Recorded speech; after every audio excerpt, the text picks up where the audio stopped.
Perkenalkan, nama saya Ignatius Christovan Budi Sugianto, nomor absen 21 dari kelas 11 MIPA 8. Di video kali ini saya akan melakukan percobaan tentang gelombang cahaya, di mana percobaan ini akan dibagi menjadi dua tahap. Yang pertama percobaan difraksi dan yang kedua percobaan interferensi.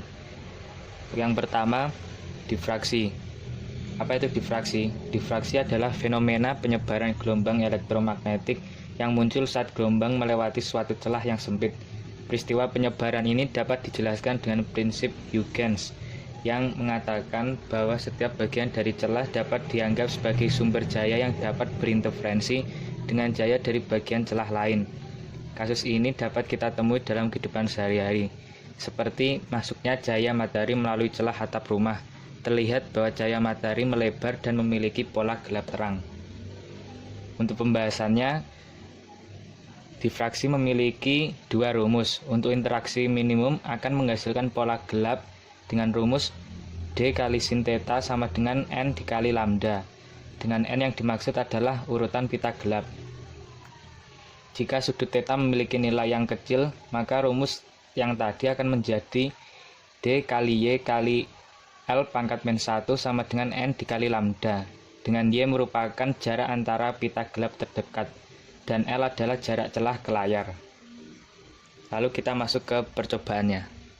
Untuk percobaan, alat-alat yang diperlukan ada laser, lalu ada kardus sebagai penyangga lasernya, lalu juga ada dua buah kartu seperti ini, disatukan dengan penjepit kertas, gunanya untuk sebagai celah. Untuk ukuran celahnya sendiri saya menggunakan kertas, dimasukkan seperti ini. Jika sudah pas, lalu dicabut. Lalu untuk layar proyeksinya saya menggunakan kertas HVS seperti ini. Langkah pertama yang perlu dilakukan adalah mengukur jarak antara layar proyeksi ke celah. Di sini saya menggunakan jarak 30 cm. Setelah itu laser dinyalakan. Usahakan benar-benar melewati celah sehingga terbentuk pola gelap terang. Setelah itu kita tandai di layar proyeksi untuk bagian gelapnya.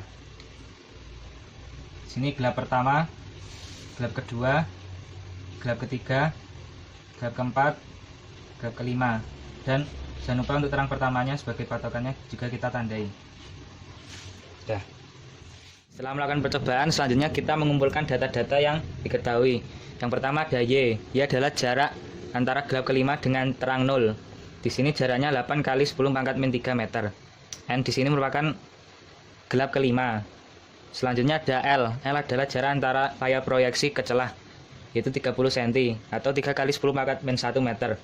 Selanjutnya ada D adalah lebar celahnya. Di sini saya menggunakan lebar kertas yang ukurannya 0,01 mm atau 1 kali 10 pangkat min 5 meter. Satu yang ditanya adalah lambda atau panjang gelombangnya. Tinggal dimasukkan ke rumus lambda sama dengan D kali Y per L kali N.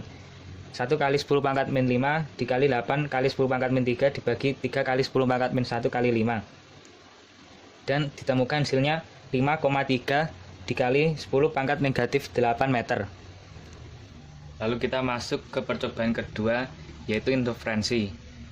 Interferensi cahaya adalah adanya interaksi penjumlahan dua gelombang cahaya atau lebih berpadu membentuk cahaya baru gabungan. Contoh dalam kehidupan sehari-hari adalah gelembung sabun yang terlihat berwarna-warni.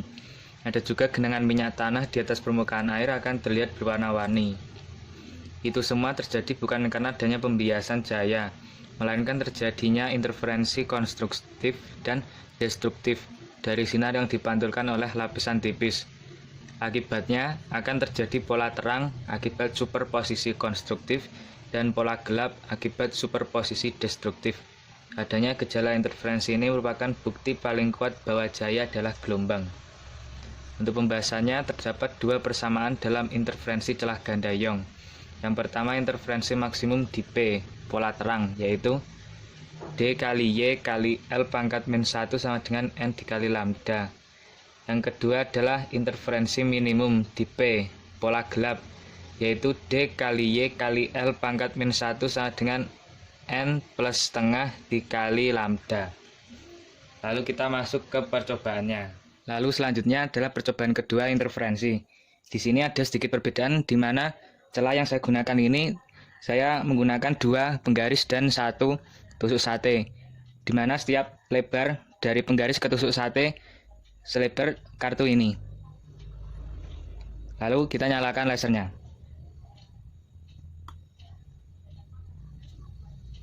Kita cari sampai ketemu pola gelap terangnya. Jika sudah, kita tandai di sini sebagai terang pusat atau terang nol dan di sini sebagai terang pertama. Langkah selanjutnya adalah kita menemukan data-data yang sudah ditentukan. Yang pertama ada Y. Y merupakan jarak dari terang pertama menuju terang pusat atau terang nol. Di sini terlihat sudah saya ukur di sini jaraknya adalah 1,3 cm atau 1,3 kali 10 pangkat min 2 meter. Dan di sini menunjukkan terang pertama. Untuk L-nya sendiri saya sama dengan percobaan sebelumnya, yaitu jarak proyeksi dari celah, yaitu 30 cm atau 3 kali 10 pangkat min 1 meter. Selanjutnya ada D, yaitu lebar celahnya. Di sini perhitungannya berbeda, di mana saya menggunakan lebar dari kartu yang lebarnya 1 mm dikalikan dengan 2. Dihasilkan 2 mm dijumlah dengan lebar tusuk sate 3 mm. Maka dihasilkan 5 mm atau 5 kali 10 pangkat negatif 3 meter. Selanjutnya kita mencari lambda atau panjang gelombang. Lambda sama dengan D kali Y per L kali N. 5 kali 10 pangkat min 3 dikali 1,3 dikali 10 pangkat min 2 dibagi 3 kali 10 pangkat min 1 kali 1. Maka ditemukan lambdanya 2,17 kali 10 pangkat negatif 4 meter.